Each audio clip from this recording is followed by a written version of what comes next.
शेजार चांगला मिळणं हे अनेकांच्या नशिबी नसतं। चांगले शेजारी असेल तर ते सुख दुःखात सहभागी होतात आणि अडचणीच्या समयी खंबीर आधार बनून पाठीशी उभे राहतात। मात्र शेजार चांगला नसेल तर काय होतं याचं उत्तम उदाहरण नवी मुंबईत पाहायला मिळालं आहे।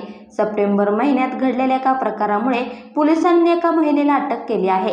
मोनिका दिघे असं या महिलेचे नाव असल्याची माहिती पोलिसांनी दिली आहे। सप्टेंबर महिन्यात नवी मुंबईतील कोम्हाटे सेक्टर 35 मध्ये खळबळ उडाली होती। इथल्या जेम्स सोसायटीमध्ये राहणारे मस्कर कुटुंब प्रचंड घाबरलं होतं। त्यांच्या घरातून 22 तोळा सोनं चोरीला गेलं होतं। चोरीची बातमी कळल्यानंतर मस्कर कुटुंबाच्या शेजारी राहणारी मोनिका दिघे ही या कुटुंबाला धीर द्यायला गेली होती। पोलीस नक्की आरोपी पकडून आणतील असं म्हणत तिने मस्कर कुटुंबाला शांत करण्याचा प्रयत्न केला।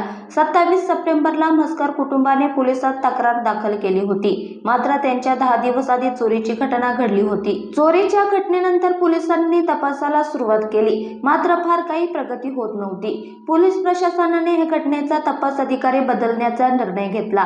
यानंतर मात्र सगळ्या गोष्टी वेगाने घडत गेल्या। पोलिसांनी तपासाला नव्याने सुरुवात केली। सगळ्यांना संशयाच्या नजरेतून पाहत कोणाचं वर्तन वेगळं वाटतंय का हे पोलिसांनी बघण्यास सुरुवात केली। पोलिसांना मोनिकावर संशय आल्याने त्यांनी तिचं बँक अकाउंट तपासलं। सोबतच तांत्रिक तपासाद्वारे दागिने कुठे विकले ते शोधण्यास सुरुवात केली। मुंबईमध्ये याचे धागेदोरे पोहोचल्याचं कळल्यानंतर पोलिसांनी माग शोधून काढत ही चोरी मोनिकानेच केल्याचं निष्पन्न केलं।